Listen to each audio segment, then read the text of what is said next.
Hey everyone, Tech here. Welcome to Tech's Tavern. Grab a brew, pull up a chair, and let's do a new, kind of a special mini LP on Masters of Orion 2, Battle at Antares. Sorry, I'm recording this kind of early in the morning, so I did have one cup of coffee, but still, it's probably too early to record, but I'm going to do it anyway. But this is on Masters of Orion 2, which I'm sure many of you are already familiar with this game, so you don't need a whole lot of introduction on what it is. This is a really great game. It's a game that I played a small amount back in the day, but I wasn't a huge player of it, because back in my younger days I was a bit more of a FPS type player and MMOs, and it's just in the last, several years that I've really gotten into the strategy games much more so. But anyway, one thing that's interesting about this game is you've probably seen, some of my regular subscribers anyway, have seen my series on Endless Space. And Endless Space, you can definitely tell, was almost directly influenced from this game. And as I'm playing this game, if you've played Endless Space or watched my LP of Endless Space, you'll see a lot of similarities of things that they pulled from this game and just the general gameplay styles, as far as things like your your leaders in this game, which are heroes in Endless Space, or the way that the system layouts work, and different things like that. So there's a lot of really neat kind of similarities going on there in those types of things. So sorry I had to restart that there, but a couple things. First of all, before any of you ask, the resolution, this is an older game, so the resolution of this game is pretty much fixed, so no widescreen formats or any of that kind of stuff. If you're interested in this game, it can be picked up on GOG.com, Good Old Games. They sell a kind of a 2-pack with the first game and the second game. And it's pretty inexpensive. I think it's like $6 or something like that. So it's a really good deal overall if you're interested in the game. So what we're going to do is we're going to go ahead and we're going to play a quick game of this. We'll go with and I'm probably going to get killed. And a couple. Let me go ahead and throw. Sorry about that. Again, I'm recording this very kind of early in the morning, so excuse me if my voice is a little scratchy early. We'll go ahead and leave it on average difficulty, medium. We'll play with 4 guys. Tech level average. Average is fine. We'll leave all the settings on. So one thing I want to get a disclaimer out of the way right away is I'm not claiming to be an expert at this game. I kind of remember some of it from in the past. I've gone in and played a couple quick partial games prior to this video just to kind of try to refamiliarize myself with some of the mechanics. But there's every chance that I will probably get my arse handed to me on this game, even on average difficulty, just because I haven't played it in so long, and I kind of forget. And I know a lot of you guys that are pretty avid strategy gamers. From game to game, sometimes you don't know where the sweet spot is as far as how aggressive you need to be on expansion, or how aggressive you need to build military either early, or if you can kind of slide into it at an even pace, things like that. So I kind of don't remember exactly what the pace is you need to be at, which is a problem I ran into with Endless Space as well, because Endless Space I tried to kind of, my arc on the development track, I tried to be like nice and smooth on it, and then after a few games I kind of found out that you need to be a little faster. So we'll see how it goes. As you can see, there's several races they give you to choose from, which are all fairly interesting, madam. That dude just looks straight up off a cartoon. But there's some pretty interesting choices. I've played with several of them. I know one I used to like to play with a lot was the Mechlars. I like the whole, kind of replicator, as you remember from my other series, android cyborg type setup. Those guys are pretty freaky looking. But we'll go ahead and what we'll do is we'll do a custom one. And we'll pick, let's take a human portrait. But we're going to be, now how this works here, for those not familiar with the game, when you do a custom race, you can, and we'll go ahead and rename it the Tektron race. Oh, Tron. Okay, that sounds good. What you can do here is you can have, let's clear that, we'll clear the picks. Okay, so we have 10 picks here, kinda, sorta, or 10 points to spend, and you can see all these different abilities and whatnot have a point value, either positive or negative, and so you can kind of play around, and you can only go down to 0. You can't like necessarily go into the negatives, and then based on things that you pick, the score modifier, as you can see here, says that your final score will be multiplied by this value. So if you play with a, you know, if I was to just play straight up like this, I get a 200%, you know, bonus multiplier at end of game. And so, like I say I'm going to pick cybernetic, which I'll show you cybernetic here. They use mechanical appendages and artificial organs to sustain life. They consume only 1/2 food unit each and supplement the other half with 1/2 production unit. So basically they eat a sandwich and then they eat a wrench. Cybernetics also have enhanced ability to repair their ships due to the ease with which they interface with mechanical devices. 10% of a ship's armor and structure and 5% of a ship's internal systems will be repaired each round of combat. All damage to cybernetic ships is repaired after combat. Cybernetics and Lithivore are mutually exclusive. So I'm going to go with cybernetic because I kind of like that vibe going on, and you can see that I used 4 of my 10 points, and now the multiplier is only 160 because that's considered a positive, so it kind of takes away from your multiplier. So kind of what you want to do sometimes is you want to kind of pick some positives but also some negatives to kind of level it out, maybe to help your final game score, so to speak. And keep in mind, this is back in the age of real men real men games, where you weren't going for achievements or, you know, beating your buddy. You were going for a score, man. So I just want to go ahead and throw that out there. We don't want to be repulsive, plus that doesn't really work right. Repulsive cybernetics will always look handsome.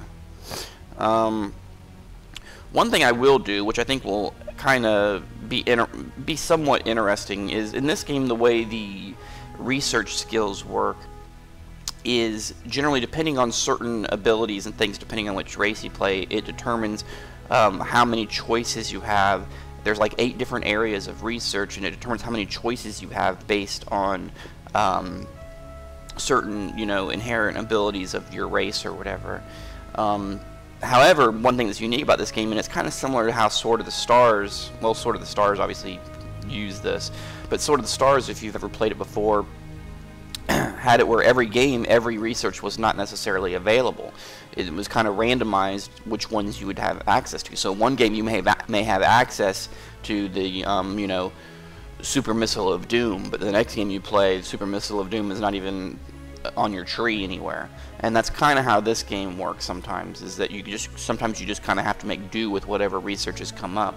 So one thing I'm going to do is I'm going to pick, I think, Uncreative here, because it'll help speed my game up a little bit, because basically it gives you less choices. It says races which are not particularly creative have great difficulty in coming up with difficult new technology ideas. Uncreative races will be able to research only one application selected randomly in any field. Uncreative and creative are mutually exclusive, which makes complete sense. But I'm going to pick that, and it kind of goes along with the cybernetic, you know, replicator thing. So we're going to be a cybernetic uncreative. So we're back up to our 200% multiplier, because they basically exactly balance each other out. I'm going to go ahead and give myself a plus on defense, and I'm going to give us a plus on industry, because, you know, we're cyborgs and we can do pretty good on that. We'll go ahead and we'll take a minus on ground combat. We'll just say it kind of goes along with the theme, is that, you know, we're better at sitting up in the ship pushing buttons, not on the ground firing rifles. We'll go with that. We're a dictatorship, of course. That makes complete sense because I'm in charge here.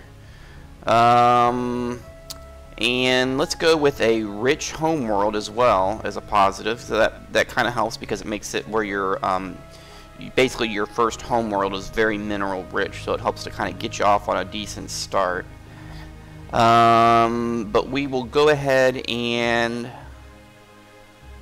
let's pick one more negative. I don't want to go negative on spying because since we're uncreative, we're already going to be somewhat research challenged. So I don't want to go negative on money. We could go negative on food. We only eat half food anyway, but I don't. Depending on the planet layout, that could be kind of brutal.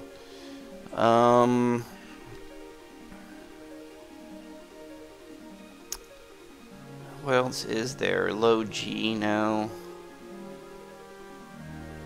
No. I think we'll just go with, and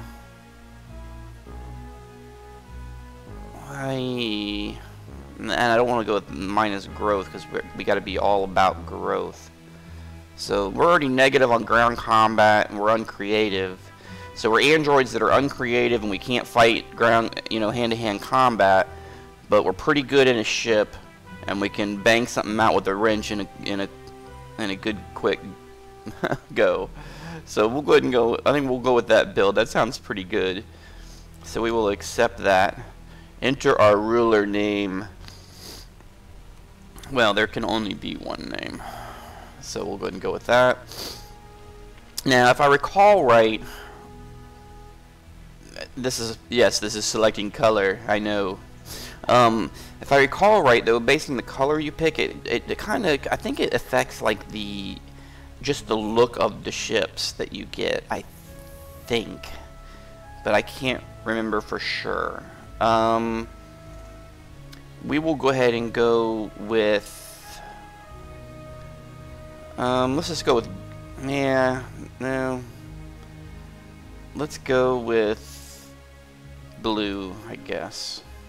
That's fun. Enter home star names. It uses the soul because we picked the human portrait or whatever. But we're gonna name our home the Tavern. Whoops. I guess it helps if I spell it right. The Tavern. Accept. Okay, so we started down here, and all the music and everything is. The music is really great in this game. Well, for those of you not familiar, I'll touch base on a few things as we go. I mean, I'm not going to sit here and kind of make it a tutorial necessarily, but I don't know a ton about the game anyway, so I'll give you what limited knowledge I can pass on. So we started down here. We can take a look at our home system here, the Tavern star system. Our home planet here is on Tavern 3. Medium Terran planet. You can see our population is 8 of 12 and it's rich, and we have a star base. We have a couple other planets here in the system. Now, us being cybernetic makes us a little more tolerant, I believe, to off-planet types, but I still usually stay away from like radiated and stuff because you just get too many bonuses, you can't farm, all that kind of stuff. Medium barren, abundant. Now, abundant means that resources are pretty. I think abundant is actually kind of considered normal, really, and then like rich and ultra rich are then higher. So that means it has some, but the population for this is very small. It's only 4. But this may be something we develop if we get into a situation where we're not finding any other good planets close by. Now, this 8 of 12 population. Pay attention to that for a second because I'm going to click on this. And this is this planet, okay? And you can kind of see all your buildings. You can see down here, here's the capital and the marine barracks, and we got housing. And you can look here, and you can see our cybernetic dudes. If you remember earlier, or right here even, it says 8 of 12. Well, you'll notice there's 8 little dudes here. And what these different columns are is this is like farming, food production, or whatever.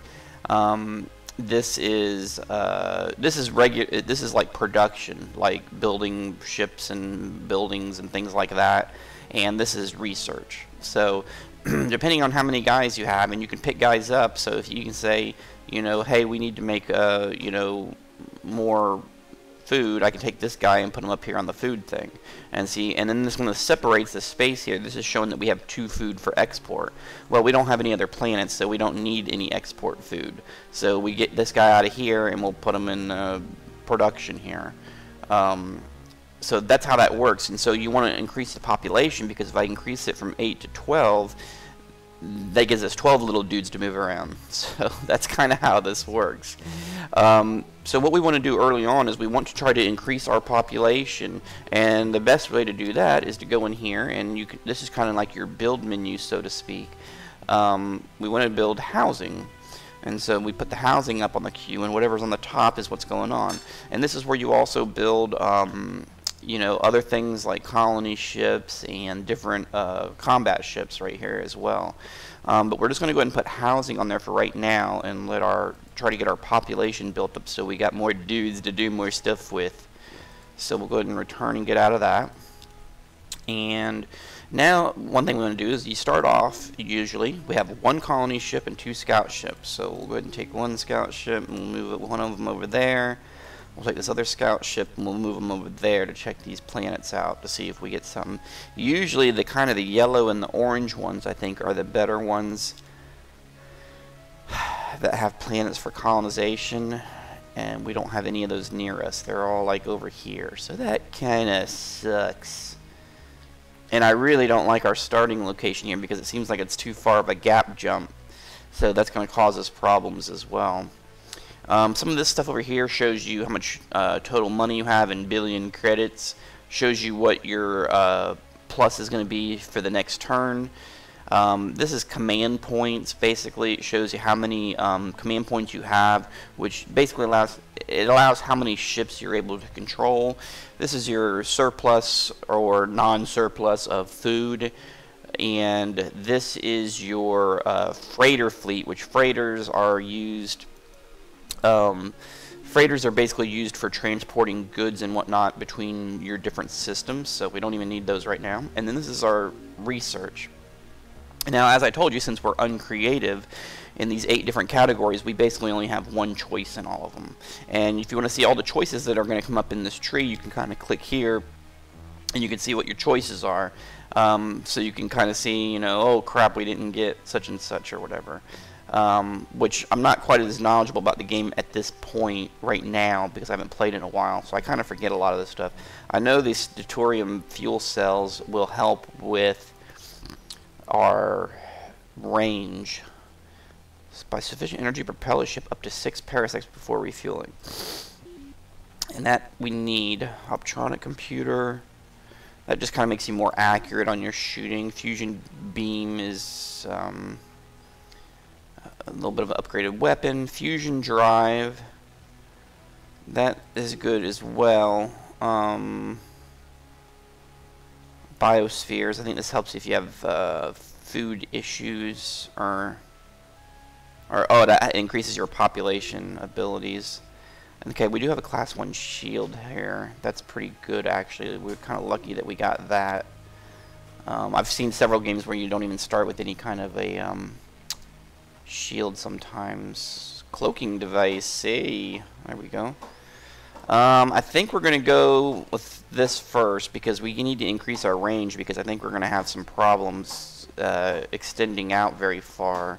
So we need to make sure that we are able to do that. Okay, so we got our research taken care of.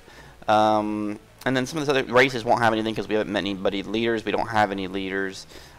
Fleets would just show those 3 ships that you've already seen. This planets list just kind of shows planets that are, you know, that are available to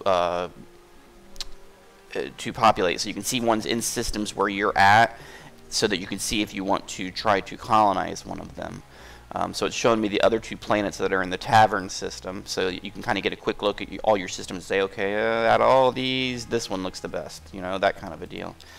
And then the colonies will basically show you each one of your colonized planets, show you where you have your people at and what they're currently building. So that's kind of lays that out. Let's return. And let's go ahead and click some turns off, see if our guys find anything interesting. Alright, on the scouts arrive at the Zaman system space debris. Valuable remnants of ship wreckage are found orbiting one of the planets. And it's already been, alright. Got a little money boost. And let's see. Radiated ultra poor. So that's 2 strikes. 4 population. That's, yeah. Now that one. Large barren. 5 pop abundant. We may go for that one. Just if nothing else to extend our range.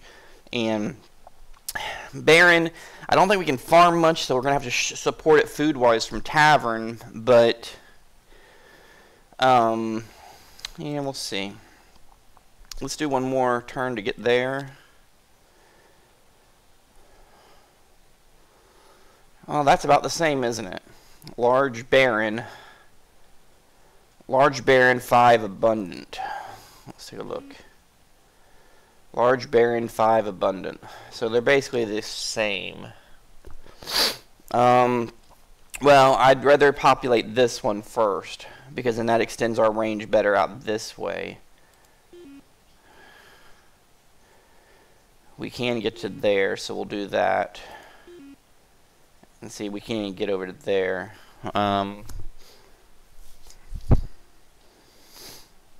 So let's go ahead and send our colony ship over to there then, and we'll go ahead and go get that one. And so let's take a couple turns. Scouts arrive at the South System Splinter Colony. A colony once broke off from your race and formed a separate colony. The colony is small and will want to integrate into your society once again. We welcome you back to the tavern fold. Sal 2 Tectron. So we basically just inherited a system. It's a medium tundra with 3 population. However, it's mineral poor. So let's take a look at it real quick. Uh-oh. I love the little music and intros on this. A fine empire you have built, Emperor Dimitar. It will be a worthy addition to the mighty Borathic kingdom. Borathi, sorry. Kingdom. Yeah, that's what you think. Place your orders. Okay, so we get new future production. So we can see they are able to, they're producing enough of their own food, it appears.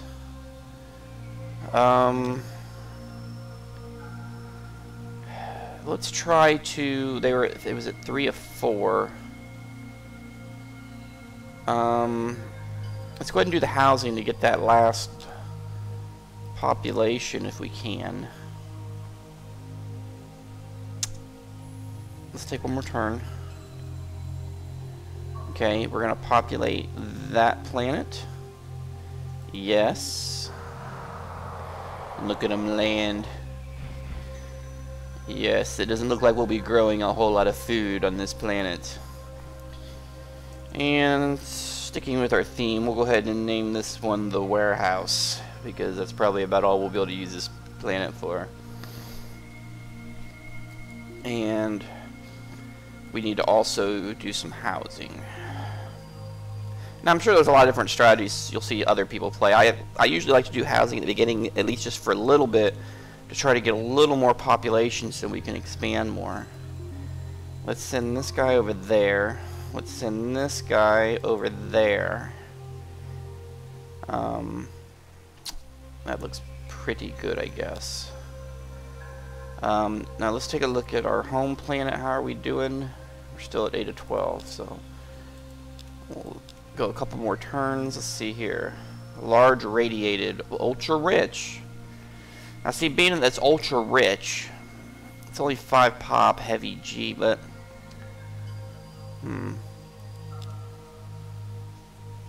it's one to think about. Radiated.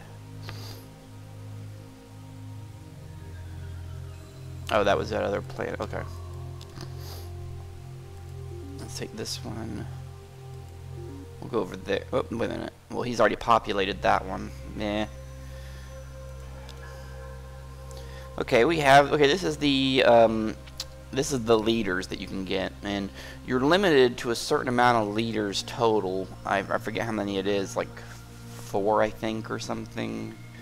And they can be assigned either to systems or to fleets. And again, a very, the same thing as how in the space copied is kind of how it works. So if you're familiar with that system, it's very, very similar.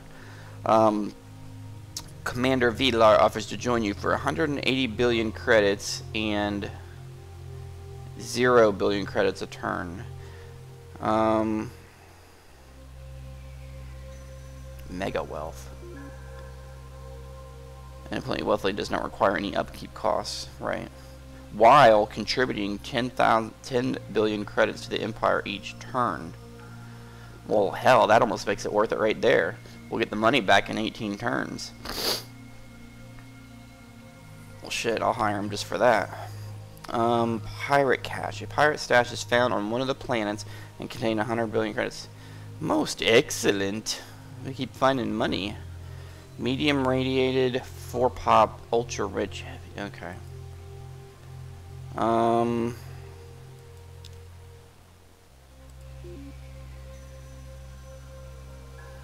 Okay, our range is getting somewhat limited until our research gets done. Let's just close that. Let that guy go over there. How is our... Okay, we're up to 9 of 12. That's good. Let's go take a look real quick. Okay, we're exporting some food because I'm pretty sure those other planets, that new one we just made, is going to need that. So, which we can probably look at it here if we go to warehouse and click on this. Well, no, it doesn't show that they're importing it. It's not the other one, is it? No, they're doing their own food. So, I guess we'll see on the next couple turns. Close, close.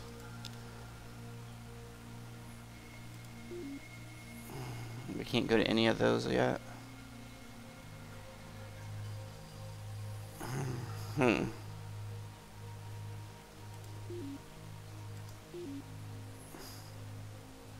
That was a gas giant, right? So let's go back here. That guy for now. We've got 22 turns left on that. Okay, another guy. Okay, this guy is another like fleet commander kind of guy. 90 billion credits. We have 150. I'm not gonna hire him. We already just took a chunk on the other one. Let's see. Here's our ship officers, which I don't think. Do we get the 10 even if he's not assigned to a ship? Yeah, because it's 19. There we go. Okay. Which I don't know if it shows. No, that's just for setting tax rate. It doesn't show you a breakdown. Well, there might be a way you can get a breakdown of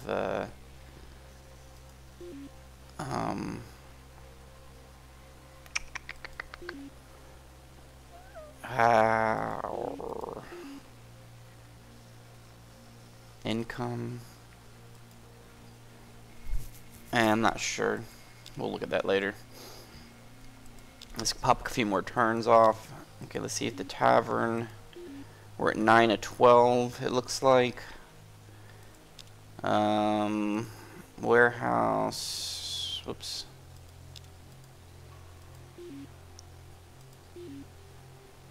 Okay, there. I don't see any starvation warnings coming up, so we need to build a freighter, though. This is showing that we need a freighter, so I think what I'm going to do is on tavern, let's change and stop the housing for a second. Well, I could have just made it secondary. We're going to build a freighter fleet, which is freighter fleets. It'll take us 5 turns to build it, and this will move food around. So that's why we weren't getting the food around before. And then after they get done building it, we'll go back to housing again. So we'll go ahead and do that. So we got 5 turns. Oh, and I'll show you too, so you can kind of see the direct result. You can see here, okay, it's saying like freighter fleet will take, 8 turns or whatever. So we can take, like, say, a guy from research and put him here, and you can see it moves to 5 turns. So we'll go ahead and do that for right now. Although then that extends our research out, and it'll take a little longer. So, we'll still go ahead and do that anyway, because I want to get it done a little quicker. So 3, 4, 5. There we go. Okay, so we can now go back, and we'll move that guy back to research again. And then now we'll take a turn. Okay, let's see. We got a science there. This is an administrator guy, and he will help our research generated by a colony by 10%. So that will speed our research up some. 30 and 1. I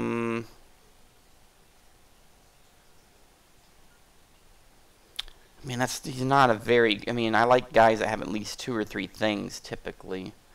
So I'm going to go ahead and reject him. I think there'll be better ones coming along.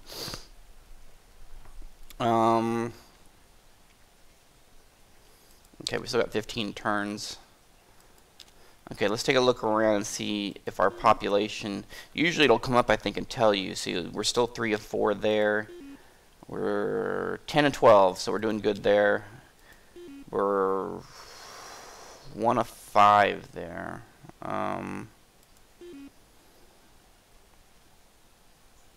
Okay, and they're exporting that food, so that's what that should. When it's dark like that, it's showing you. I think it's being exported in, so that's looking good.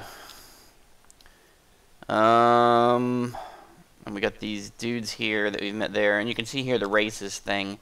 We could see that's the one guy we've met so far, and you can do things too, like you can build spies and send them over to try to steal their tech and stuff. And we will be doing that very soon, of course. But we need to extend our range, which will be happening in 8 turns here. And then there's a chance when you get down low, there's a chance you can finish early.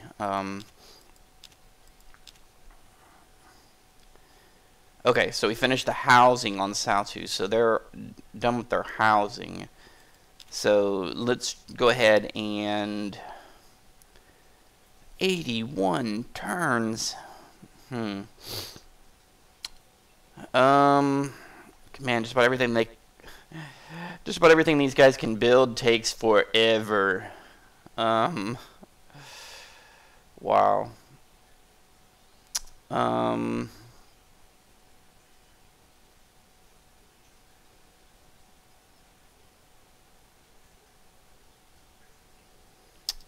Yeah. Nope, they can build spies. Let's build spies here. We'll make them a spy factory. That sounds good. Okay. Sal is our spy planet for now. Okay, these guys are 2 of 5. Okay. That's fine. How are we doing? And I guess 2, you could look here. So 8, 9, 10.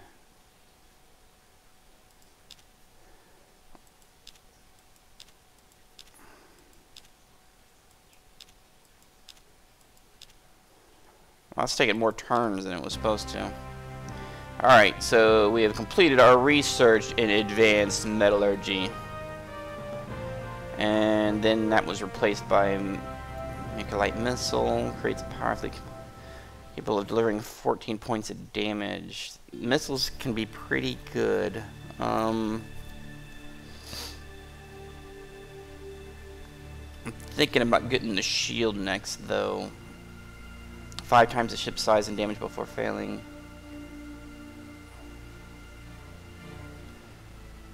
Yeah, I think we're going to go with the shields next. And okay, we are able to build some ships because we're a +4, but I was like trying to let our population get up. Okay, we're at 11 and 12 here. So we're just about maxed out on that. Let's go ahead and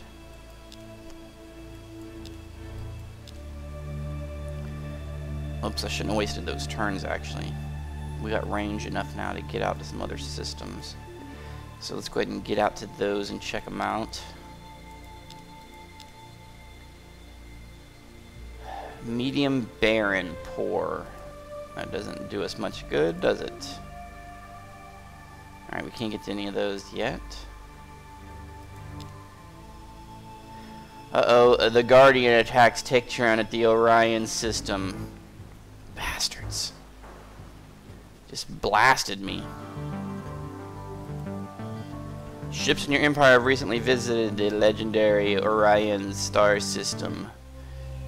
And it says the Orion Special. The Guardian defends the ruins of the ancient Orion homeworld. To plunder Orion's riches, you must defeat the Guardian.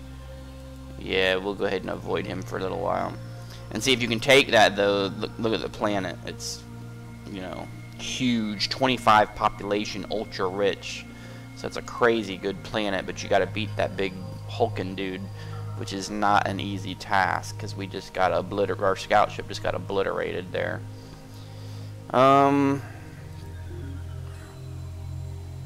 See, we can go over and check these out now, I guess. We'll go way over there and check some of those out. Although I'm sure if there was anything good there, he would have already jumped on it. So we may have to start taking some of our secondary choices to try to build more population and whatnot. So like for instance, this one here we can get. And the way you can do planets in a system that you already have colonized is you don't need a colony ship, you just build the colony base, and that allows you to do that. So we'll go ahead and put a colony base next as soon as that last no. We'll let that last populate let's see, we're exporting, okay. Yeah, we'll just leave it like that for now. That's fine. We need to start getting some ships built. I do know that. Huge barren, 6 pop abundant. That's actually not bad. I mean, it's barren, but 6 pop is pretty decent, actually. I mean, that's better than that.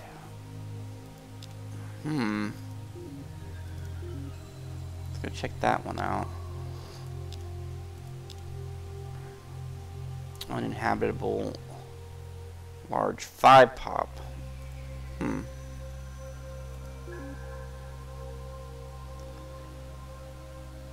Well, that's interesting.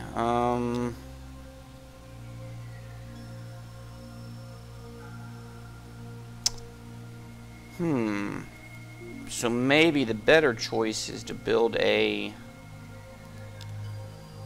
let's see, colony base is 17 turns. That's 42 though. However, we'll be able to speed that up some. So let's go ahead and we'll put a colony ship here.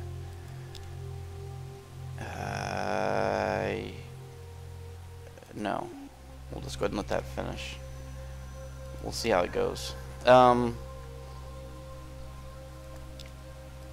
Okay, we'll go back there.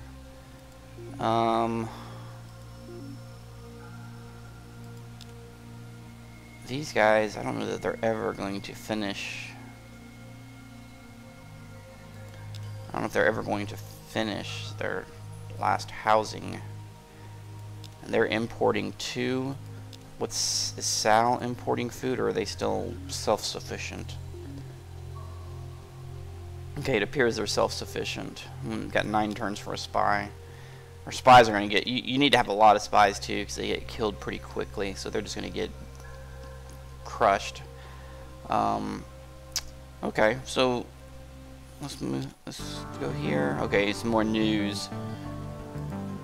There are hundreds of new citizens in the Meklar Empire as a sudden population boom has doubled the population growth rate of the Ross 2 colony.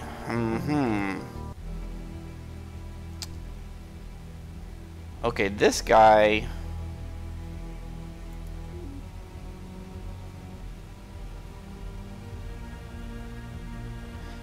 This guy is pretty good. We get the +10, which is pretty awesome, and he reduces the cost of other guys, and then he's got diplomat. He's pretty good. We will hire that guy. And then what you do is you basically kind of you take him and you put him, you pick which system you want to be in. So we want to be in Tavern, our home system. We say you send him to Tavern, we say yes. And then this guy we can assign to a ship, but we don't really want to mess with that right this second. Alright, so we'll kind of stop it right there for this particular episode, but we will continue with the next one and see if I get crushed or if I can last a few more years. So I will catch you guys in the tavern next time. Be sure to leave your get some thumbs up if you like this, seeing some older games like this and seeing this series, and leave your comments, questions, things like that below. Of course, giving thumbs up and views and everything obviously helps my channel quite a bit, so it is appreciated. And I will, again, catch you guys in the tavern next time.